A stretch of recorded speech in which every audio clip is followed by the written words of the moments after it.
Hello all. നമുക്കെല്ലാവർക്കും അറിയാം, ഭാഷാ പഠനത്തിൽ പ്രത്യേകിച്ച് ഇംഗ്ലീഷ്, മലയാളം, ഹിന്ദി ഈ മൂന്ന് ഭാഷയിൽ നമ്മൾ സെൻറ്റൻസസ് പറയാനും എഴുതാനും പഠിക്കുന്ന സമയത്ത് നമ്മൾ പഠിച്ചു വെക്കേണ്ട വളരെ ഇമ്പോർട്ടൻ്റ് ആയിട്ടുള്ളൊരു എലമെൻ്റാണ് വേർബ്. വേർബ് മാത്രമല്ല, നൗൺസ്, അതേപോലെ അഡ്ജക്റ്റീവ്സ്, ആഡ്വേർബ്, അങ്ങനെ കുറേ കാര്യങ്ങൾ പഠിക്കാനുണ്ട്. അതിൻ്റെ മുൻപ് വളരെ ഇമ്പോർട്ടൻ്റ് ആയിട്ട് നമ്മൾ പഠിച്ചു വെക്കേണ്ട ഒരു വേർഡാണ് വേർബ്. വേർബ്സ് എന്തൊക്കെയാണ്, വേർബ്സ് എന്ന് പറയുന്നത് കൊണ്ട് എന്താണ് മീൻ ചെയ്യുന്നത് എന്നുള്ളത് നമുക്ക് നോക്കാം.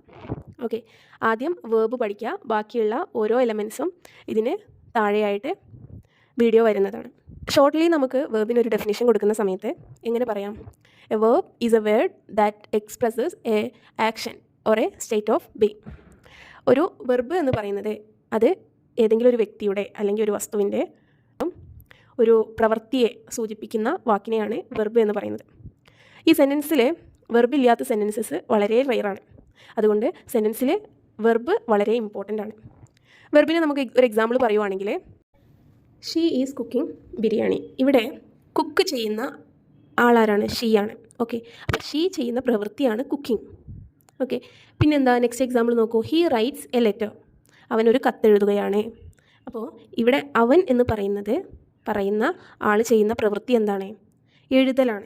ഓക്കെ, ഇങ്ങനെ നമുക്ക് ഒരുപാട് സെൻറ്റൻസസ് കാണാൻ പറ്റും. ഇപ്പോൾ അവൾ ഉറങ്ങുന്നു, അല്ലെങ്കിൽ അവൾ രാത്രി ഉറങ്ങുന്നു എന്ന് പറയുമ്പോൾ അവൾ ചെയ്യുന്ന പ്രവൃത്തി എന്താണ്? ഉറങ്ങുകയാണ്, അല്ലേ?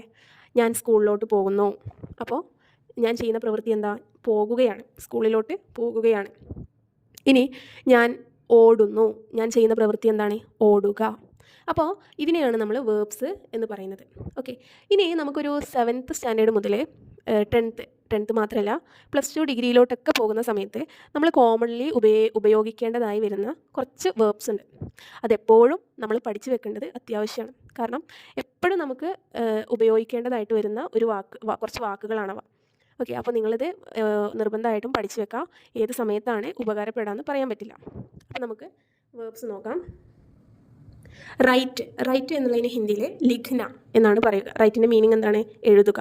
അക്സെപ്റ്റ്, സ്വീകാർ കർണ, അതിൻ്റെ മീനിങ് എന്താ? സ്വീകരിക്കാം. എഗ്രി, സഹ്മത് കർണ, സമ്മതിക്കാം. ആസ്ക്, പൂച്ഛ്ന, ചോദിക്കുക. അരൈവ്, പഹൂഞ്ച്ന, എത്തിച്ചേരുക. ബിഖിൻ എന്ന് പറഞ്ഞു കഴിഞ്ഞാൽ ആരംഭിക്കുക. അതിന് ഹിന്ദിയിൽ എന്താ പറയുക? ഷുറൂ കർണ. ബിഹേവ് ചെയ്യാന്ന് വെച്ചാൽ പെരുമാറുക. അതിന് നമ്മൾ ഹിന്ദിയിൽ എന്താ പറയുക? വ്യവഹാർ കർണ. കം, വരിക. ഹിന്ദിയിൽ എന്ത് പറയും? ആന. കംപ്ലീറ്റ്, പൂർത്തിയാക്കാം. ഹിന്ദിയിൽ എന്ത് പറയും? പൂരാ കർണ. നോ, അറിയുക. ജാനന. ലാഫ്, ചിരിക്കുക. ഹിന്ദിയിൽ എന്ത് പറയും? ഹസ്ന. സ്റ്റഡി, പഠിക്കുക. അതിന് ഹിന്ദിയിൽ എന്ത് പറയും? പഠന എന്ന് പറയും, സീഖ്ന എന്നും പറയും. ലീവ്, ഉപേക്ഷിക്കുക അല്ലെങ്കിൽ വിടുക. അതിന് നമ്മളെന്ത് പറയും? ചോഡ്ന. ബ്രിങ്, ലാന. ഓക്കെ, അതിൻ്റെ മീനിങ് എന്താ? കൊണ്ടുവരിക. ബൈ, വാങ്ങുക. ഖരീദ്ന. അപ്പോൾ ഇതിൻ്റെ അടിയിൽ കുറച്ച് വേർഡ്സ് ഇങ്ങനെ വളരെ ഇമ്പോർട്ടൻ്റ് ആയിട്ടുള്ള കുറച്ച് വേർഡ്സ് കൊടുത്തിട്ടുണ്ട്. അതൊക്കെ ബൈഹാർട്ട് ചെയ്ത് പഠിക്കുക.